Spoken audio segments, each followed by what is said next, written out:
오늘 우리에게 주신 하나님의 말씀 사무엘상 15장 1절로 9절 말씀입니다. 생명의 샘과 4월 14일 화요일 말씀 사울이 아말렉을 치다 함께 읽겠습니다. 사무엘이 사울에게 이르되 여호와께서 나를 보내어 왕에게 기름을 부어 그의 백성 이스라엘 위에 왕으로 삼으셨은즉 이제 왕은 여호와의 말씀을 들으소서. 만군의 여호와께서 이같이 말씀하시기를 아말렉이 이스라엘에게 행한 일 곧 애굽에서 나올 때에 길에서 대적한 일로 내가 그들을 벌하노니 지금 가서 아말렉을 쳐서 그들의 모든 소유를 남기지 말고 진멸하되 남녀와 소아와 젖먹는 아이와 우양과 낙타와 나귀를 죽이라 하셨나이다 하니 사울이 백성을 소집하고 그들을 들라임에서 세어보니 보병이 20만 명이요 유다 사람이 10,000명이라. 사울이 아말렉 성에 이르러 골짜기에 복병시키니라. 사울이 겐 사람에게 이르되 아말렉 사람 중에서 떠나가라. 그들이 함께 너희를 멸하게 될까 하노라. 이스라엘 모든 자손이 애굽에서 올라올 때에 너희가 그들을 선대하였느니라. 이에 겐 사람이 아말렉 사람 중에서 떠나니라. 사울이 하웰라에서부터 애굽 앞 술에 이르기까지 아말렉 사람을 치고 아말렉 사람의 왕 아각을 사로잡고 칼날로 그의 모든 백성을 진멸하였으되 사울과 백성이 아각과 그의 양과 소의 가장 좋은 것 또는 기름진 것과 어린 양과 모든 좋은 것을 남기고 진멸하기를 즐겨 아니하고 가치 없고 하찮은 것은 진멸하니라. 아멘.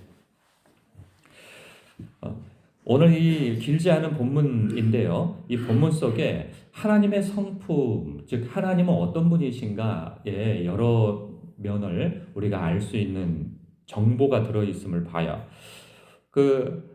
보면 먼저는 하나님께서 사울에 대하여서 일전에 사무엘을 통하여서 하신 말씀이 있으시잖아요. 내가 그를 버린 것처럼 말씀하셨단 말이죠. 그러니까 하나님의 편에서.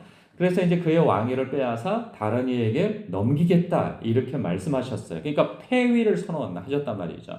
그러니까 더 이상 하나님께서 관여하지 않겠다 너에 대해서라고 말씀하신 것 같은데 오늘 말씀을 보면 지금 다시 하나님께서 명령을 주시잖아요. 이런 의미가 뭘까요? 명령을 주시는 것은 다시 기회를 주시는 거죠.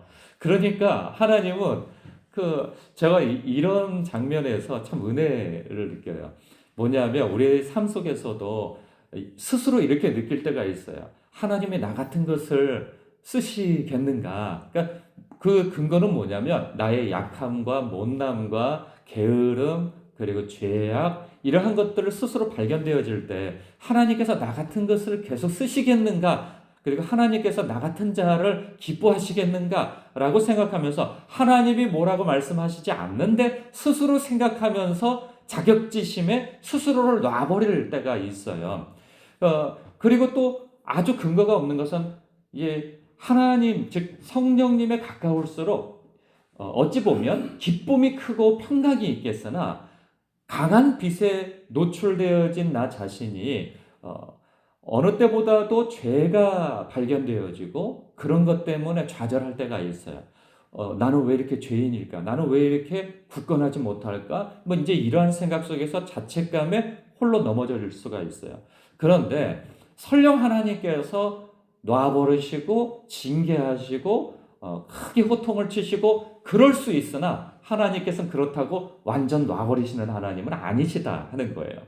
그러니까 하나님께서 범죄하는 자들도 심판하고 징계하시는데 수백 년에 걸쳐서 하나님께서 그러시거든요. 먼저 회유하고 설득하고 경고하고 그러다가 매도 때리고 아무리 해도 돌아오지 않는 이스라엘을 향하여서도 수백 년이 걸려요. 징계하시는데.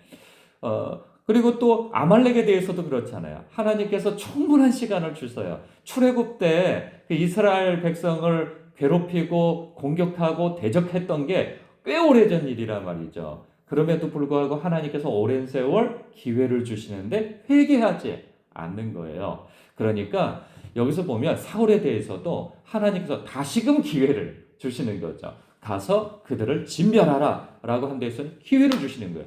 순종할 수 있는 기회를 또 주신단 말이죠. 그러니까 우리가 하나님은 단번에 징계하시고 단번에 버리시고 손 놔버리시고 하는 하나님이 아니시다. 우리를 끊임없이 설득하시고 또한 권면하시고 경고도 하시고 매도 때리셔서 어디까지 끌어가신다고요? 예수님께까지, 더 나아가서 영광스러운 자리까지.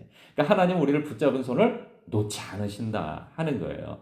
그런 부분에 있어서 우리가 하나님 앞에 우리가 기회를 받을 때 다시금 일어설 기회를 가져야 되겠다 하는 생각을 늘 가졌으면 합니다. 그리고 또 한편에서 볼 때 아말렉을 하나님께서 치시라고 하잖아요. 그들을 진멸하라고 말씀하세요. 그리고 수백 년이 지나간 이후인데 하나님께서 그걸 잊지 않으시는 거예요. 그들에게 오랜 세월 회개할 기회를 주셨어요. 이스라엘과 멀지 않은 지척에 있는 족속들이거든요. 그랬을 때 그들이 하나님 앞에 회개하고 그들과 화친을 맺든지 했어야 되는데 그들은 여전히 자신들의 죄에서 돌이키지 않습니다. 그랬을 때 하나님은 당신을 대적하고 하는 일에 있어서 잊지 않으시고 심판하신다 하는 거예요. 이런 장면 보이죠? 지금 보면 하나님께서 이스라엘 백성을 대적한 것을 무엇으로 받아들이세요? 당신을 공격한 것으로 받아들이시는 거예요. 이런 장면이 신약 성경에서도 나와요. 어떤 장면이냐면 사도 바울이죠. 사도 바울 이전에 사울이었잖아요. 교회를 대적한 사람이었어요. 그래서 밤에 새까지 예수 믿는 자를 붙잡아 감옥에 넣고 죽이려고 그렇게 열심을 내서 쫓아가는 그때에 부활하신 예수님께서 환상 가운데 그와 만나시죠. 그때 처음 하신 말씀이 무엇이냐면 사울아 사울아 어찌하여 네가 나를 핍박하느냐 이렇게 말씀하시는 거예요. 그러니까 사도 바울 사울은 예수님을 잡으러 간 것이 아니고 예수님은 죽었다고 생각을 했죠. 그리고 예수님을 추종하는 교회, 성도를 잡으러 간 거였어요. 근데 예수님은 어찌하여 나를 핍박하느냐 이리 말씀하신단 말이죠. 교회와 즉 성도와 주님과 하나로 여기시는 거예요. 그런 것처럼 하나님은 당신의 백성을 대적한 자들에 대하여서 당신을 공격하고 대적한 것으로 보신다 하는 거죠.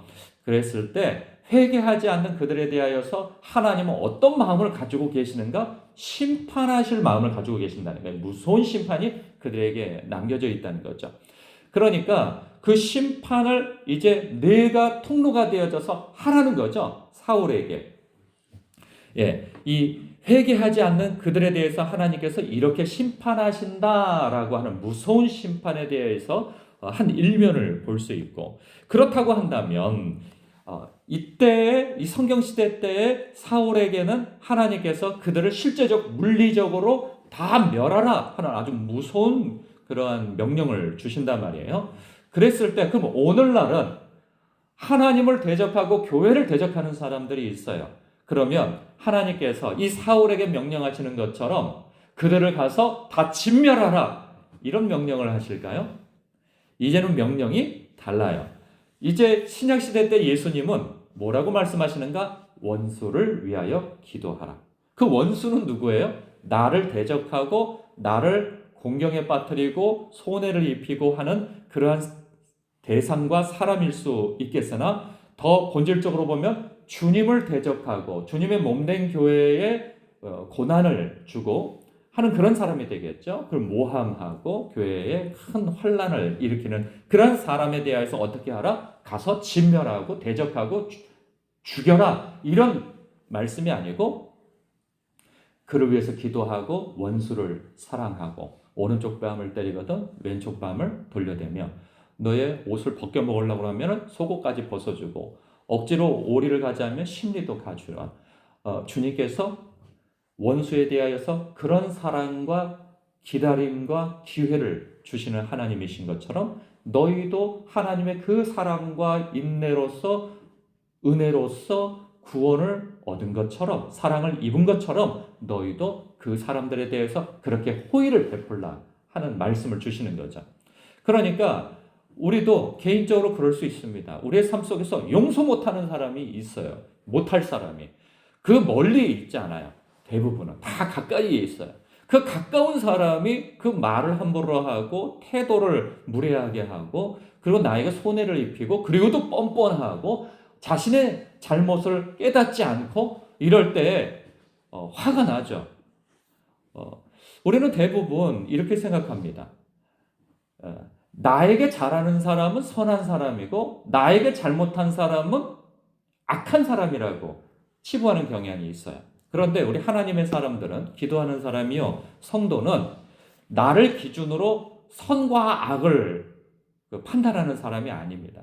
하나님의 편에서, 하나님의 시각에서 볼 때 이 사람은 어떤 사람인가로 여쭐 수 있어야 되고, 그렇게 해서 사람을 분별할 수 있는 시각을 가져야 합니다. 나한테 잘하면 선하고 나한테 잘못하면 악하고가 아니고, 하나님, 나한테 저렇게 악하게 구는 저 사람은 하나님에게는 어떤 사람입니까? 라고 물을 수 있어야 돼요. 그래야 우리가 하나님의 마음을 덧입을 수 있고 하나님의 시각과 판단 속에서 주님의 명령을 받을 수 있어요. 나에게 선한 사람인데 하나님의 시각에서 악한 사람일 수 있어요. 반대로 나에게 악한 사람인데 하나님의 시각에서는 선한 사람일 수 있어요. 충성되고 신실한 사람일 수 있단 말이에요. 내가 하나님을 사랑한다면 그 하나님이 어떤 판단과 그리고 그 어떤 바라보시는 시각에 따라서 나의 시각을 수정해야 할 수 있는 그런 믿음과 그런 태도를 가져야 할 사람들이 바로 우리라 하는 것이죠.